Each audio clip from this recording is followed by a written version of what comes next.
Vishmarahi.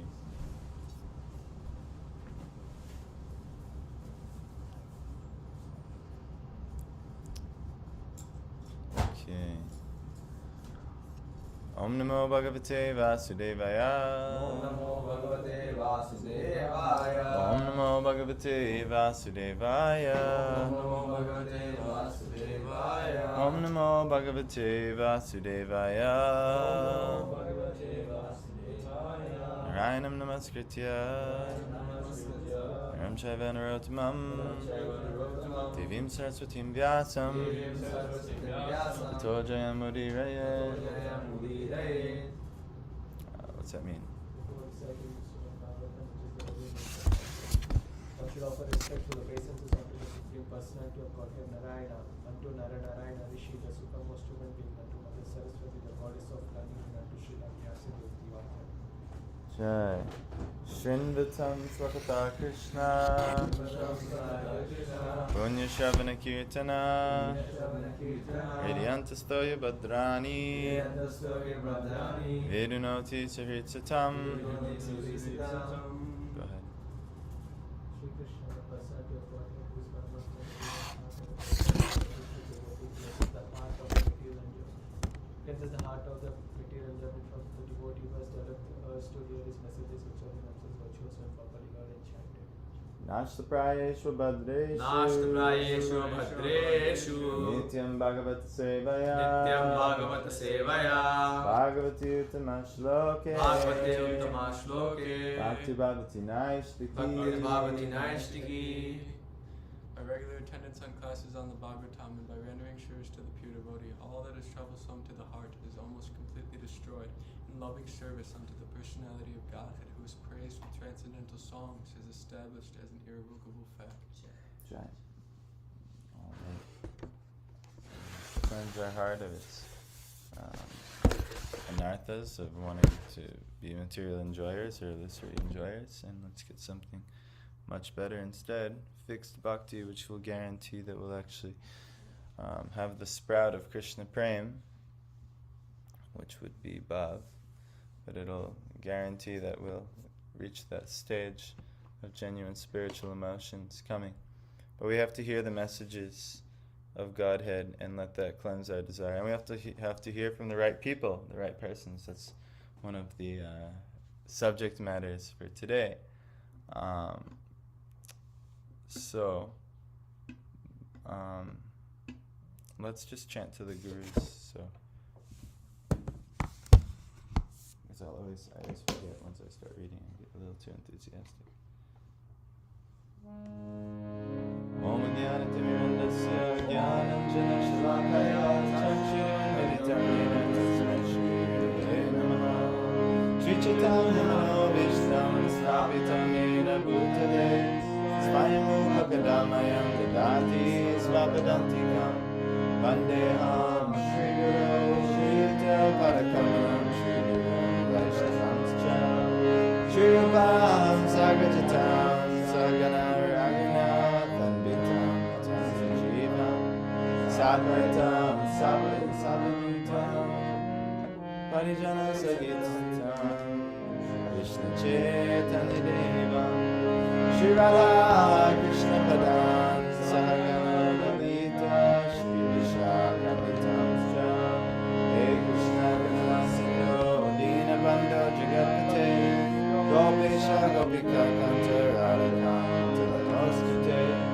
Tapta Kanchana Gaurangi Radhe Vrindavaneshwari Rishabhamisute Devi Pranamami Hari Priye Panchakalpas Pravishta Vipasindhu Patitanam Pavanebhyo Vaishnavebhyo Namo Namaha Jai Shri Krishna Chaitanya Prabhu Nityananda Shri Advaita Gadadhara Shri Sadhana Bhaktivinoda Hare Krishna Krishna Krishna Hare Hare Hare Rama Rama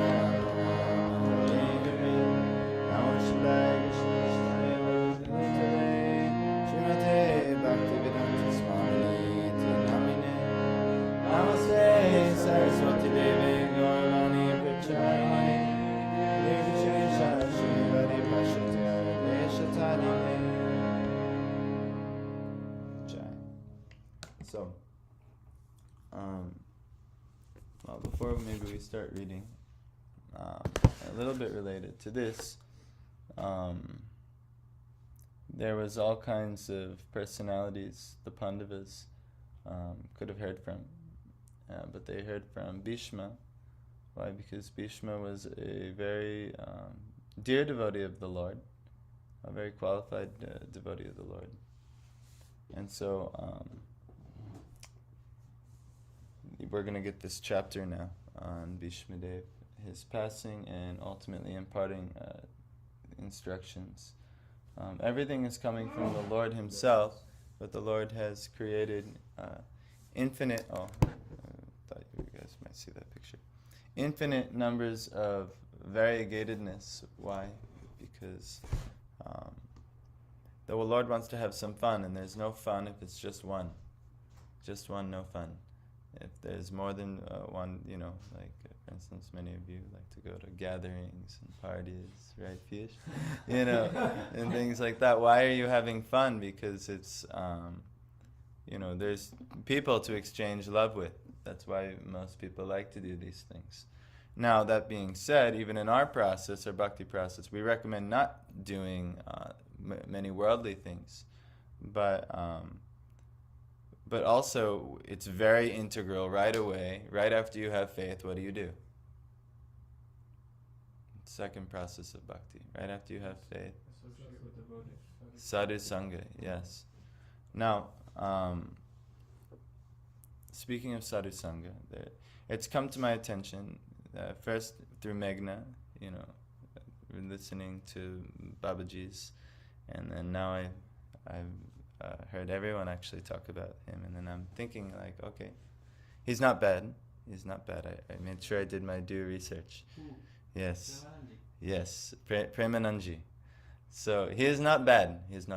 I'm not telling you he's bad. He's a Vaishnava. He should be respected.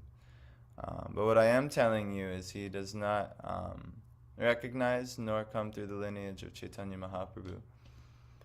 And so, even from the lips of Chaitanya Mahaprabhu and his devotees, this type of person won't get to obtain, at least in this, the way he's worshipping now, he will surely attain the goal that he's trying to attain, which would be Radhaji.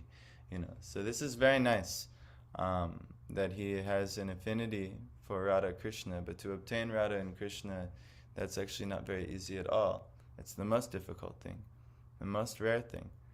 And actually, Krishna himself wanted to come and taste what Radha was tasting, and that's who Chaitanya Mahaprabhu is. So this is an actual incarnation of Krishna trying to show the path on how to do that. So, I don't care. Anyone can listen to other Vaishnavas. Everyone should respect all Vaishnavas. He's a Vaishnava. He's practicing very sincerely. He's had no serious scandals, which is rare. Like most Vaishnavas, not most Vaishnavas, but most, Babajis and things like that. They all have all kinds of crazy scandals, and you're like, oh my God. But he has none of that, which is very good. This is very good. But that being said, there's one at least I don't want to say it's a fault, because there's actually not too much fault with what he's doing.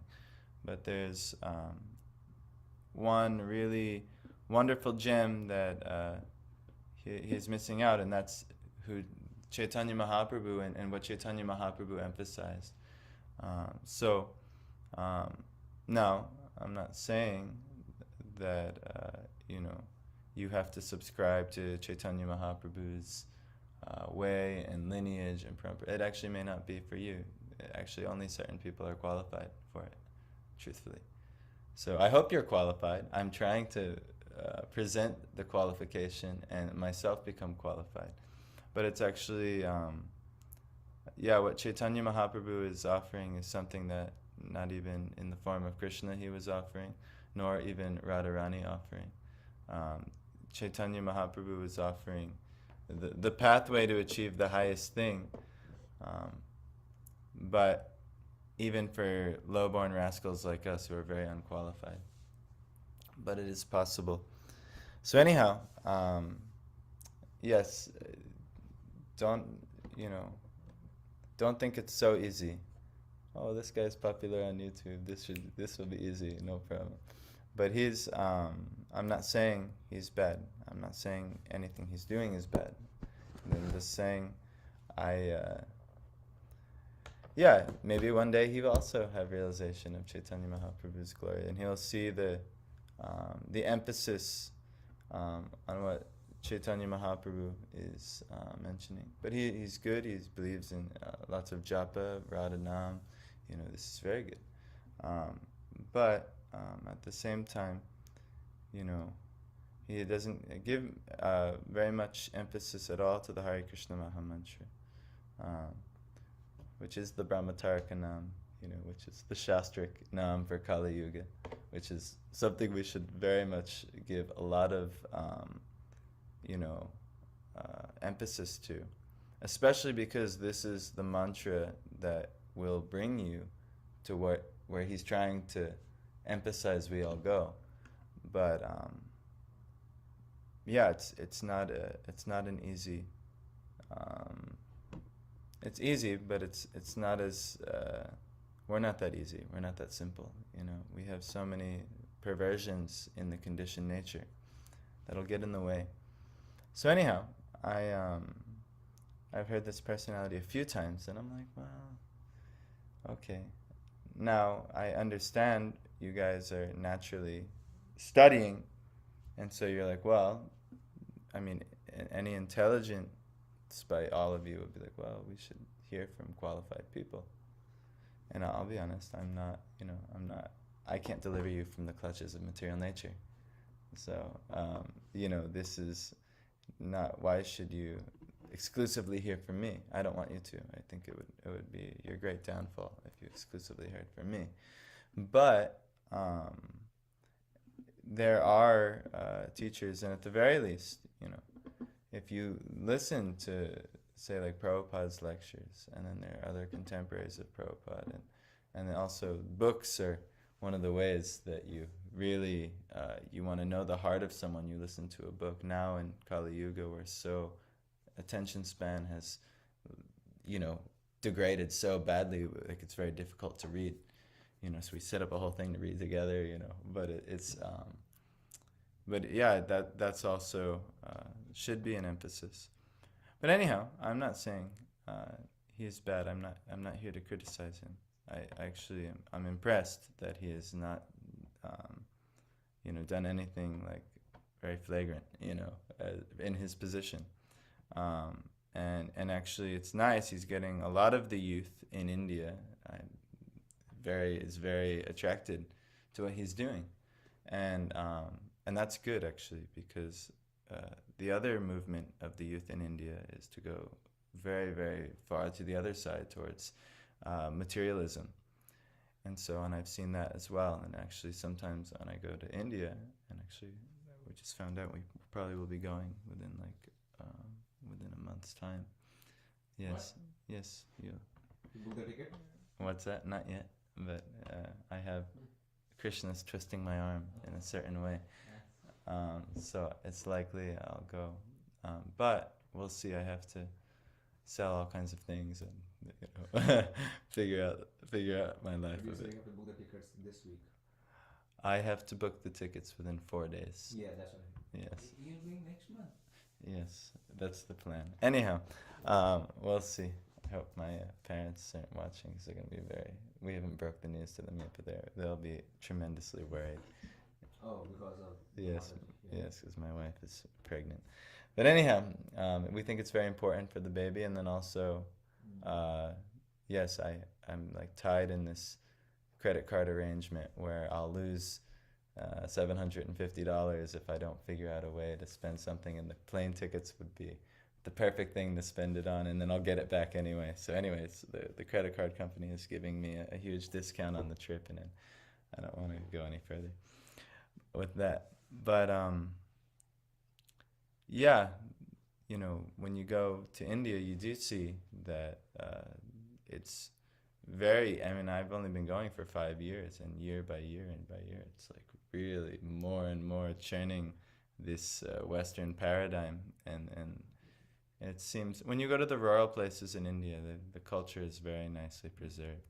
Even if you go to the rural places in America, you see the American culture a little bit more preserved. It's more the metropolises or that you yes, that you see the degradation or you see the globalism that has pervaded, the whole thing.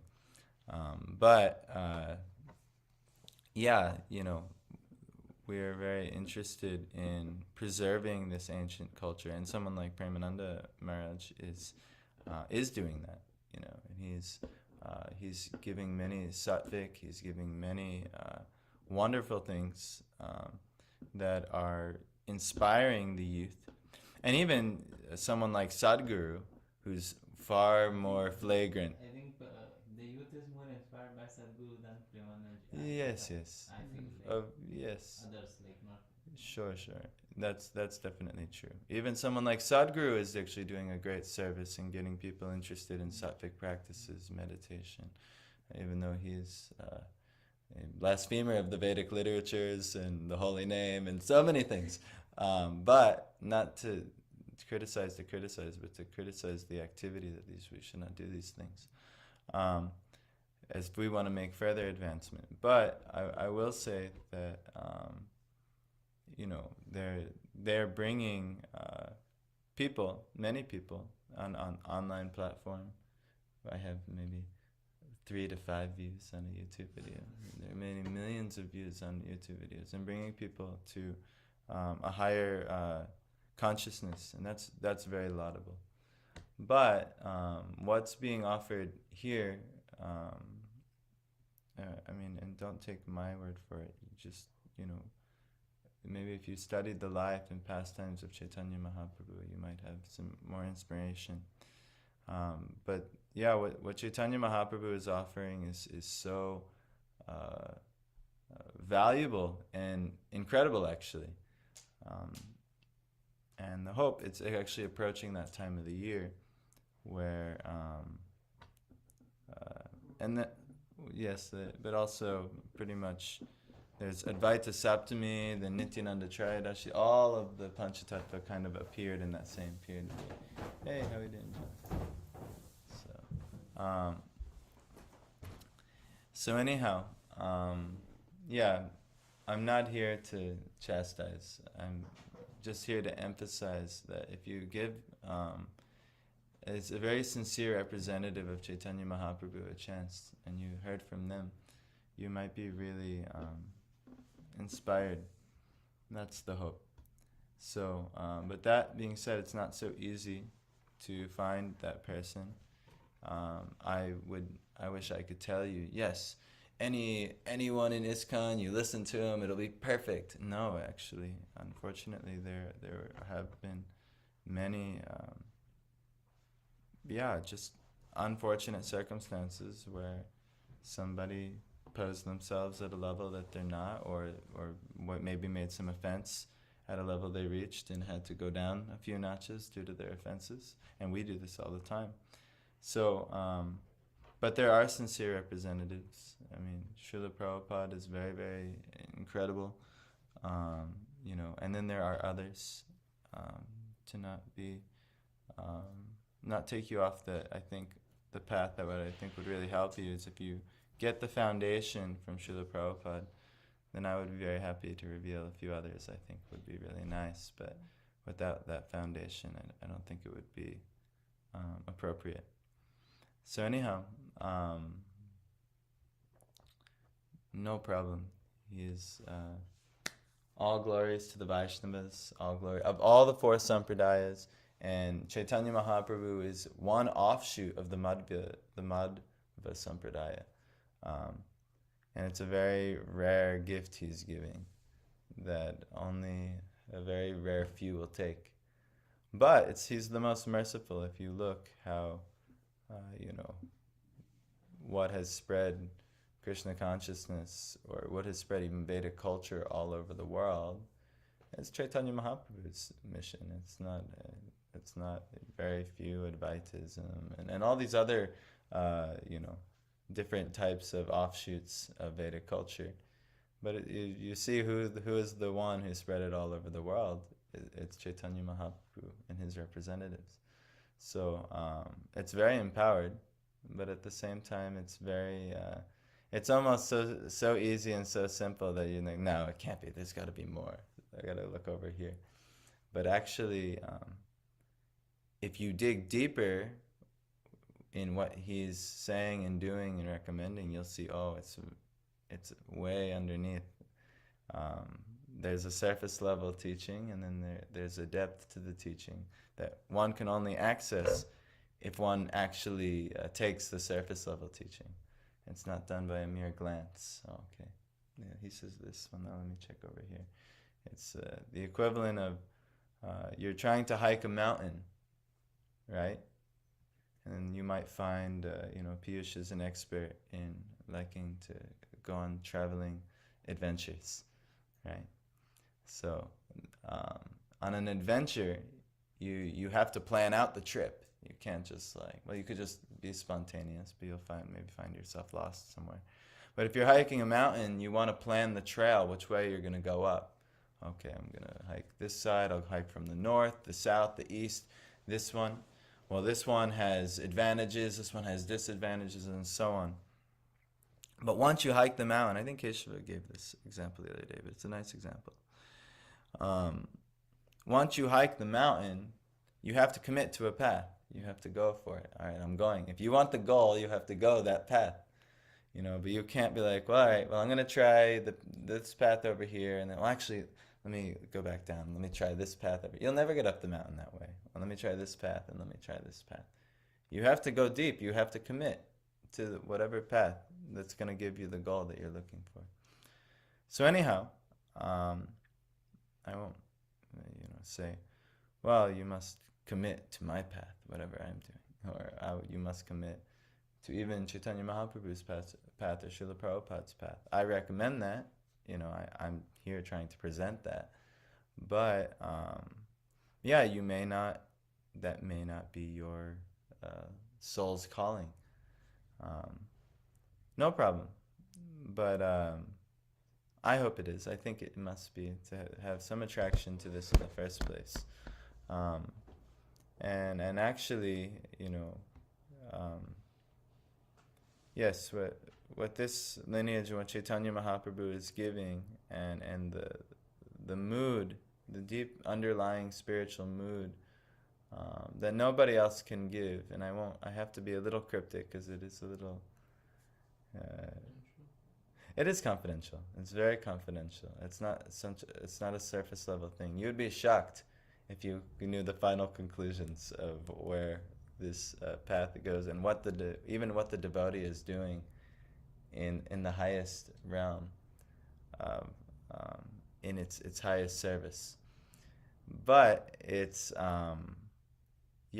that's not for. You have to be initiated into this type of knowledge. You can't just seize it for yourself. And it's of the nature that Krishna will personally hide the knowledge, even if you don't want to go through the process. And I say, I'll find it. No, he'll hide it. He's good.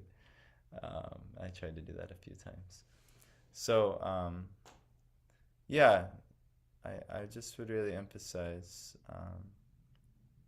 maybe taking it to the next level,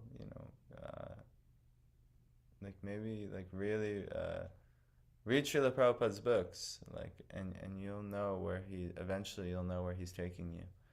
And you might not know at first because he came to preach to the Western world, and he's got to break through so much crap that is pervading the whole world, including India, everywhere, the Kali Yuga. So he's got to say things that seemingly are repetitive. How many times you have to tell people not to drink and not to do illicit sex, not to do this, that, and the other.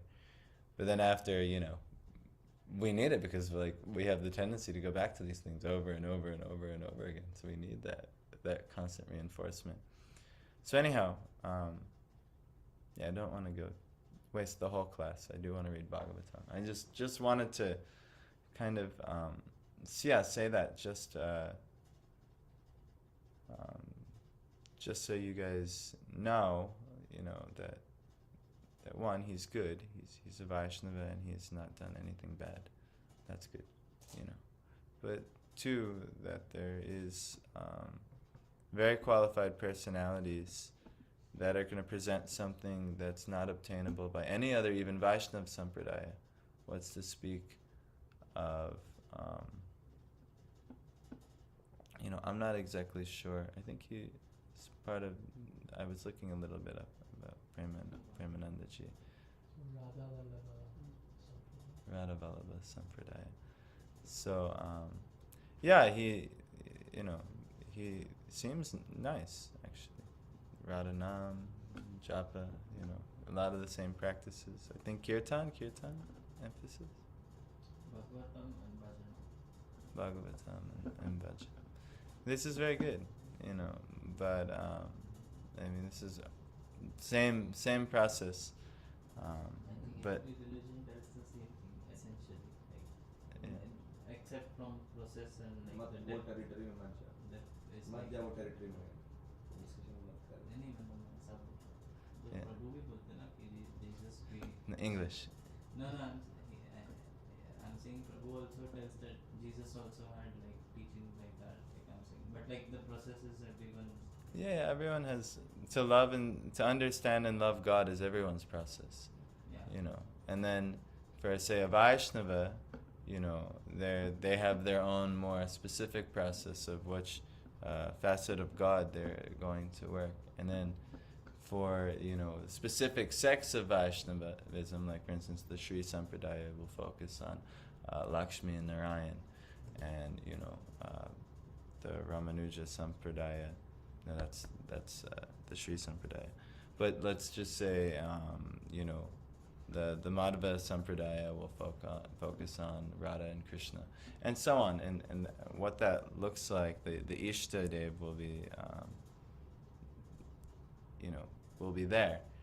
But and his Ishta Dev is like the same as ours, pretty much. But there's a few confidential twists that don't line up. So I just I just don't want you guys to at least just assume, well, it's all the same, it's all good, because it's actually not. It's going to lead you to a different place than what what Chaitanya Mahaprabhu is leading. And I'd really recommend, I get really, really fresh joy every day in understanding more deeply where Chaitanya Mahaprabhu is taking it. And he's a master at starting with the most basic teaching and getting one very acclimated, and then when one is ready, revealing the next thing, which is very, very nice and very sweet. And so anyhow, I know I have to speak cryptically, because it's not, it'd be inappropriate of me to reveal things that are you have to kind of assimilate a few more basics before you can understand. So anyhow, yes, please don't think that attaining Radharani and the service and the mood of the gopis and all these things, and that's his emphasis in many ways, bhajan towards this type of ishta, and I don't know much, honestly. I don't know Yeah. much, but I listen to stuff that makes sense. He tells all good things, like don't do this, don't do that. It's just like you telling us don't do this. Yes, It's yes. like that. So yes, I'm not saying. I don't know in deep about it. Yeah. Well, maybe, I'm not telling you don't explore. How could I tell you not to explore? I had to explore to get where I'm at. But, I am telling you positive. Explore what Chaitanya Mahaprabhu is giving. That's very nice. The teachings of Lord Chaitanya give a sum and summary of that. But it goes very, very deep. Even after you read all of the Chaitanya Charitamrita, which is available, then you have a bunch of literatures from the Goswamis that take you deeper and deeper and deeper and deeper. And it's very fascinating. But you'll have to kind of develop a scholarly tendency, to like, okay, I want to explore this thing. Even like we sing like Garanga Bolite Habi, and one of the lines is, Narottam Das is singing, when will I study the books of the Goswamis and things like that. And Srila Prabhupada recommends we do this. He says we would do well to do this. In multiple places I've seen it, in teachings of Lord Chaitanya and in Bhagavatam, first verse of the Bhagavatam. But you should really assimilate what Srila Prabhupada is giving, because that foundational knowledge is necessary to actually be able to take these things that, say, the Goswamis are giving. So anyhow, yes. So shall we read a little Bhagavatam? Yes. Sorry, I just didn't want to. It's just a very popular phenomena, and I don't want to, at least not say something on the phenomena, because I just want to make sure I don't, I at least tell you what, say, our acharyas would tell you, that yes, this is good, Vaishnavism is good, appreciation is good, but if you want a certain goal, certain paths will get you that goal. But the thing is, we don't even know the highest goal, and I can't even tell you the most pleasurable goal in existence, at least at this point, what type of service that looks like. But if you understand, like, even like there's a book, The Nectar of Devotion by Prabhupada and Rupa Goswami. He's very gently in prose leading you to what that conclusion looks like, but still leaving out some very crucial information, so as to not abuse. Because if we, like Jesus says this teaching, don't throw your pearls before swine. You can't, like, imagine, like, I've seen this before. Sometimes we make some really nice prasadam and we want to offer it to like a homeless person, and they're like, oh, I don't want that, like, you got any money for this, or you got any coffee? I'm like, man, just eat this. This is a really nice meal here. But like, this is kind of the same type of thing. If you try, that's why it's an offense to the holy name to try and tell the glories of the holy name before a faithless person, because you're trying to bring your most treasured jewels and then they just disrespect it and abuse it. So anyway, a lot of the upper level teachings are like that. You can't until you graduate from swine consciousness, we're not allowed to get those pearls. But that's, but Krishna will arrange everything. When you're ready, you'll see these things when you're ready to.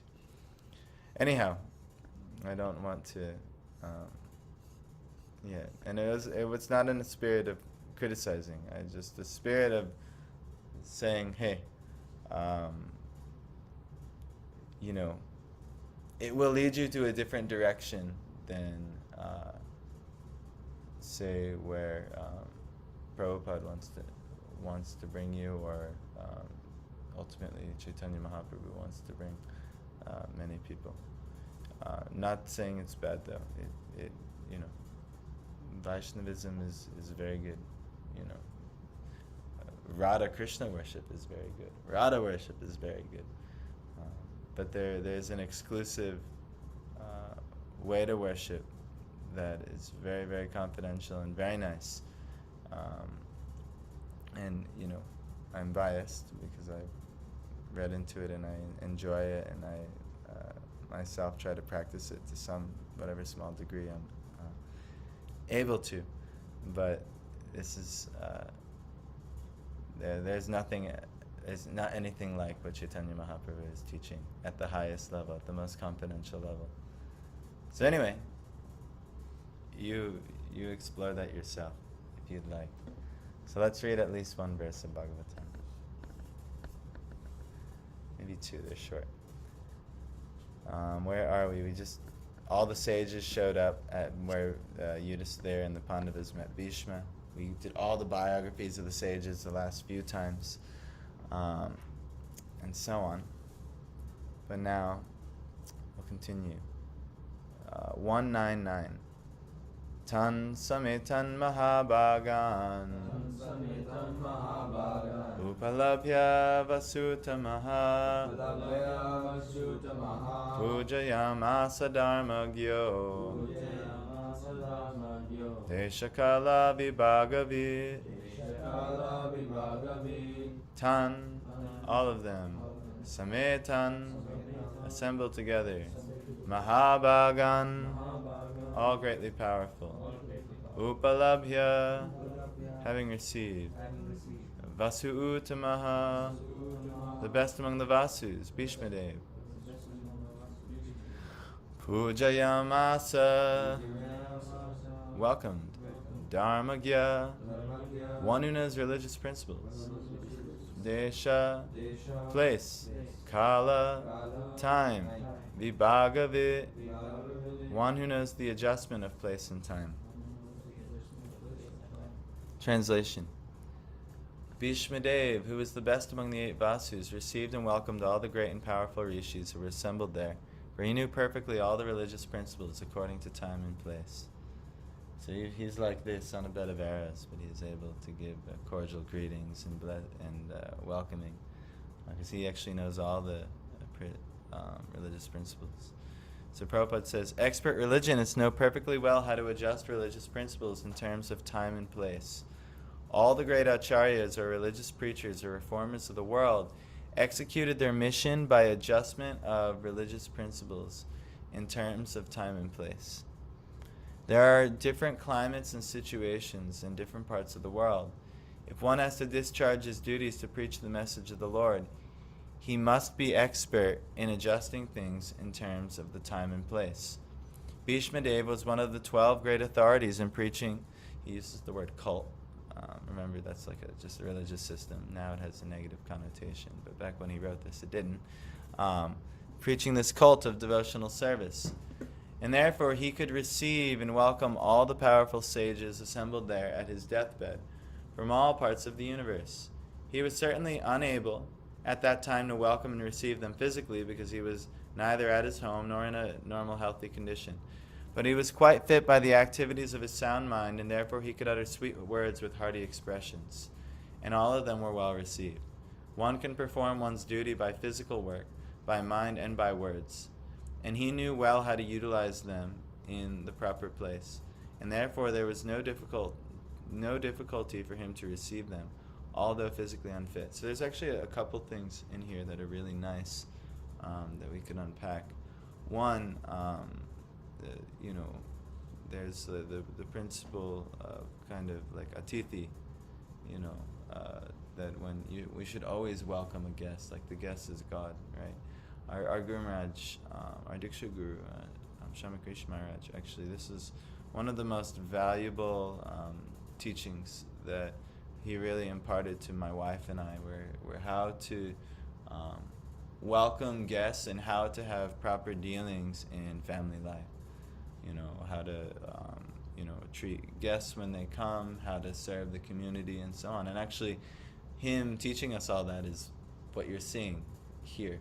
Like, that's kind of how we chose to run the programs. And this is all on Vedic culture. But he taught us, he exemplified that, he showed us that. And we received it ourselves, and then not only did we receive it from him, we received it from all of his family members in Kargon as well, especially during our marriage time. They were, we saw how they did it, and then we were like, wow, this is like so amazing to be treated like this. We should treat others like this. So anyhow, this is kind of what we're trying to do with the center. So this principle is very nice. And so, the ideal way to greet a guest is you give them a seat, you give them at least some water, you give them sweet words, and you give them a prasadam. That's like that's like everything. You give them that. I mean, you could even wash their feet. There's so much you could actually do, but you want to treat the guests on a very high level. So that's one thing. So here our basic standard is we try to give them a seat, we try to give them some drink, and try to give them some foodstuffs, sacred. So that's very nice. But if you can't do all that, and sweet words, you should always be very sweet to guests. You should be. I'm trying to learn how to be sweet all the time. As you guys know, I get a little testy time to time. But sweetness is very important. But you should give, especially guests, sweet words. And if nothing else could be done, like if you're on a bed of arrows, sweet words. You give the sweet words, and it's good. So you have to know how to adjust with time, place, and circumstance. There may come times where some religious formularity is there. Let's say you see a sannyasi, it's actually proper to bow before the sannyasi and do all this. But let's just say you're walking through Vrindavan and the 30% of the people there, of thousands of people, are sannyasis. You'll spend all day bowing to every single sannyasi. So the time, place, and circumstance, at least what I do, and who knows, maybe I'll get called by a senior in chastised. No, you bow to every single one. But I give my pranams. I see a sannyasi, I give my pranams like this. There's time, place, and circumstances, what's appropriate. There may be a time, place, and circumstance where the affection is just right, where touching a senior's feet is appropriate. But then there might be a time, place, and circumstance where that is not as proper, but just the gesture of going down. And you see this. You guys go down and you put your hands down towards their ankles or their shins, right? So like that, there's proper ways to adjust how to be religious in each situation. Prabhupada was so masterful at doing this. There were many things in the traditional Vedic culture women would not be doing. So many things in their duties were more fixed in one way, and men's duties were more fixed in one way. But in the West, Prabhupada saw that was not like that at all. That culture was not present. And even though that culture is recommended for a lot of reasons, and it leads to a societal harmony by following that culture, he saw the West was just not like that. So he engaged the women and men in more or less equal terms. And it was very appropriate, and he got criticized so heavily. He got criticized so heavily by so many, you could say, Hindu conservatives, or even his own godbrothers who had more conservative values, but, they couldn't see what he was doing. And, but yeah, he was a master at understanding the time, place, and circumstance and what is ultimately appropriate. You see a lot of evidence in Shastra, including this verse, but you see a lot of evidence where, in order to do the dharmic thing, Krishna recommends his devotees adjust, like with Ashvatthama. What is the proper thing to do in this circumstance? Well, one, he's a Brahmin, but now he's killed your sons. But then when everything is said and done, and Draupadi is upset to see him bound up and tied up like that and everything, Arjuna had to adjust. Krishna said initially to kill him, and then Bhima also really wanted to kill him. But then Yudhisthira and Draupadi and everyone else said, no, we should also respect the Brahmanas. He's our guru's son. How could we kill him? So they had to adjust. And then they, disfigured his hair, took his jewel, and ultimately let him go, though. So anyhow, this is there's many examples in Shastra of how to properly adjust time, place, and circumstance. So Bhishma, even in the midst of being on a bed of arrows, is trying to do his religious duties of greeting the great sages and his guests who have come to see him. So anyhow, that's one thing. And the other thing is, one can perform one's duty by physical work, by mind, and by words. Actually, we might, think devotional service looks just like this. Someone might be very skilled at doing physical work and devotional service. Or someone might be very skilled in speaking nice words in devotional service. Or someone might be very skilled in having a brilliant mind or meditation in their devotional service. They're all equally valuable, as in you could please Krishna very nicely with all of these things.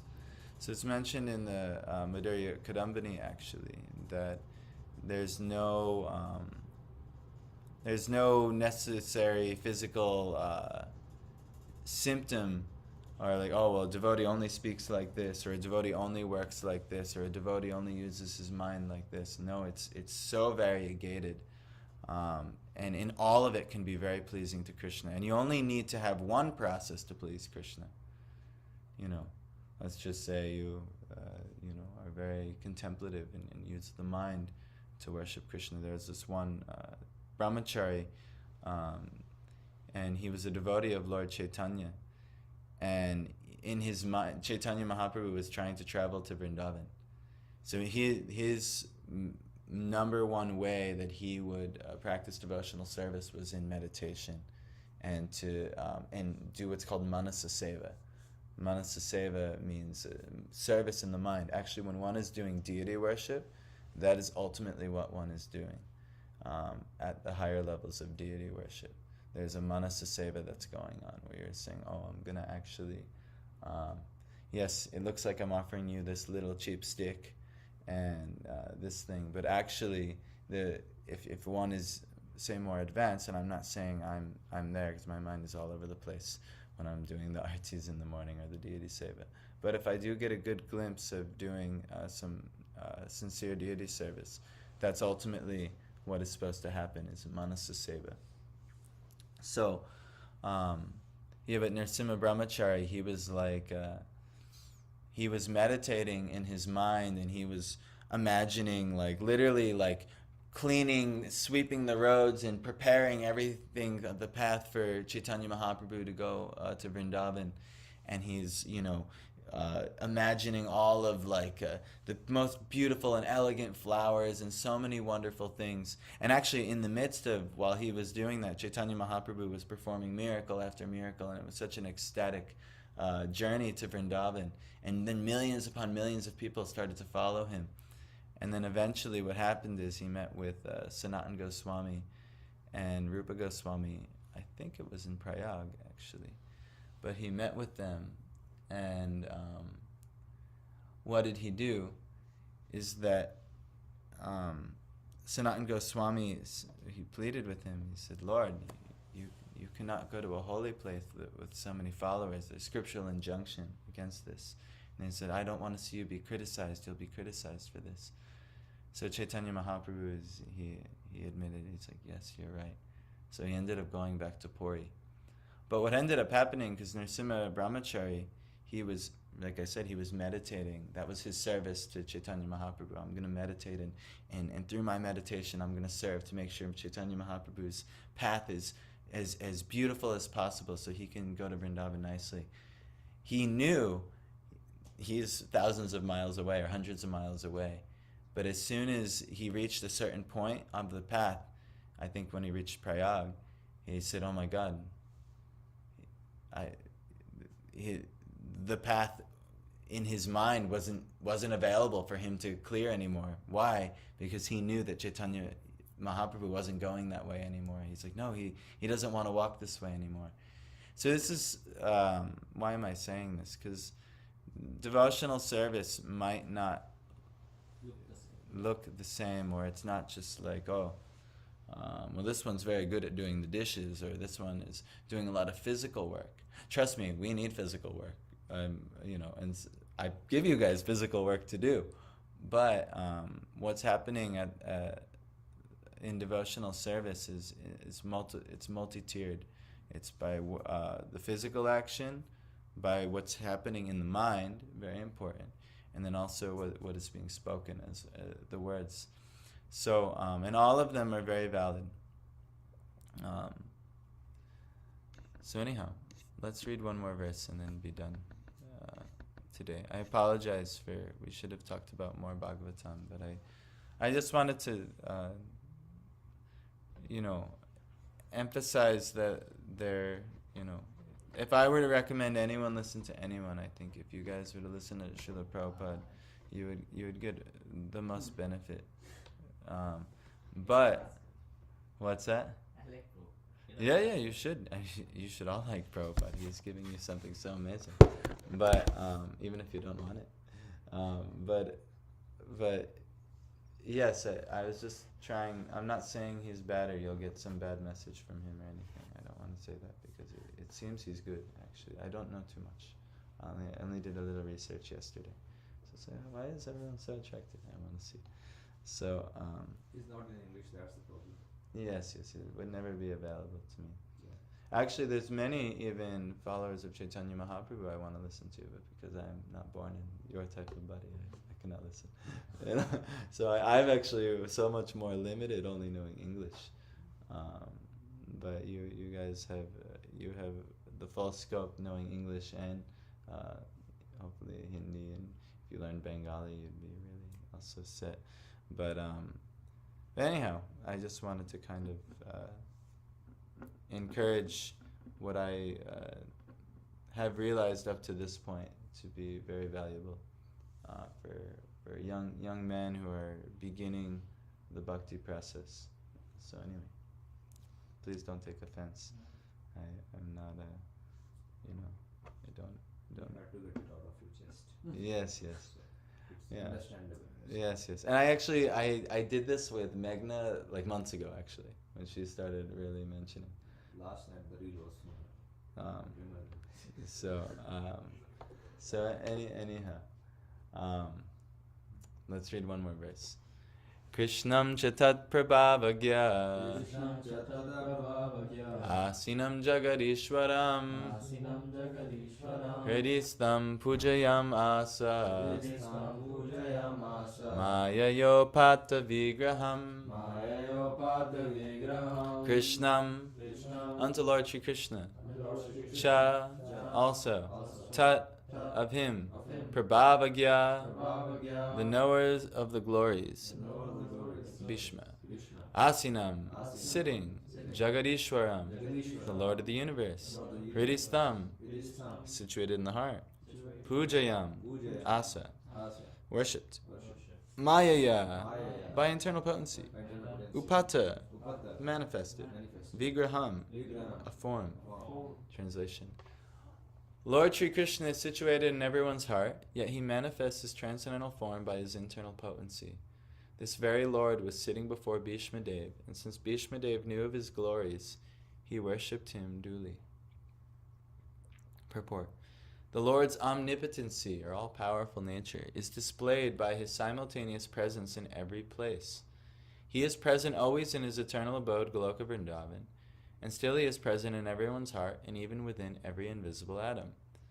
When he manifests his eternal transcendental form in the material world, he does so by his internal potency. The external potency or the material energy has nothing to do with his eternal form. All these truths were known to Sri Bhishma Dev, who worshipped him accordingly. So, the Supreme Lord of all lords, the source of every consciousness, the Supreme Soul, the Super Soul, he actually has a form in which he can reveal and associate with all of his creation. And he does, and Sri Krishna is that form. And it's not just Sri Krishna, he has countless avatars. Chaitanya Mahaprabhu is one of those forms. And many others. There may be, it is even possible that Sri Krishna could reveal a transcendental form even right here, right now, if he had so desired. And actually, he did desire. He's revealed Sri Murti, which is a bona fide form of Sri Krishna, mentioned in Bhagavatam, is the Murti form. There's a whole chapter in the 11th canto on how to see the Murti. And you have to understand, he's not physical. Krishna is not a physical being. He contains all the physicality within him. But that's why it's interesting, the last verse we were talking about, how you can worship Krishna with the mind, because there's subtle planes and transcendental planes, even beyond the mind. That's where the reality of Godhead is. So anyhow, when you're doing bhajan or you're doing worship, it doesn't necessarily have to be physical activity. You might physically sit in asana. You might physically vibrate syllables. But what's actually happening is you're connecting to a transcendental source. It's a transcendental process, actually. So it'll go beyond even eventually the physical body, the mind, and the physical words. But anyhow, this Bhishma was aware of this, and he recognized this personality coming to be with him, and he's very pleased. And he has a lot of love for Krishna. This is exemplified in the Rajasuya sacrifice pastime. So anyhow, I've gone about 15 minutes over what I wanted to. But please forgive me. I hope none of you are taking offense. I'm the guy raining on everyone's parade. But and I'm sure your intentions are not bad in listening. Actually, it's good. It's very good that you're exploring and wanting to seek higher guidance. This is a very, very topmost quality of any spiritual aspirant. But just know different paths get you different results. One might take you to one portion of the mountain. One might take you. And what I'm hoping is that you at least hear about the glories of Chaitanya Mahaprabhu's path, because it's taking you to a summit from which, from what I've understood, no other path will even come close. So, there's a, what's that word? A pinnacle is a word. There's a word but there's another word I read yesterday that's very nice. There's like a climactic place that the path leads, and if you don't know that the path even exists, then you'll never get it. You'll never walk that path. So please, at least while you're here, to really take a look at the path, and then you see for yourself. That's all I'm saying. I'm not here to criticize a sadhu. He's a very nice sadhu, and he's not scandalous, and he is not abused from any source that I've seen. He's not abused his position. But just from what I understand, he's going to a different place, which is fine. It's good, and it's a glorious place. I'm sure the Vaikuntha's and beyond are his destination. But yes. But before you choose your path, and you choose to walk your path in this material world, and in your spiritual process, just hear a little bit more information about all of the paths that may be available, but especially give Chaitanya Mahaprabhu's path a chance. Really understand what he's leading you to, and you'll be very, very pleased, I can promise. So that's my humble entreaty to you guys, to just understand Chaitanya Mahaprabhu if possible. And Srila Prabhupada is the most accessible way to do that. But then there may be even more sources definitely are more sources that can help you take things to the next level. So anyhow, Hare Krishna. Have a nice Saturday. I'll end here. Sorry, online, if that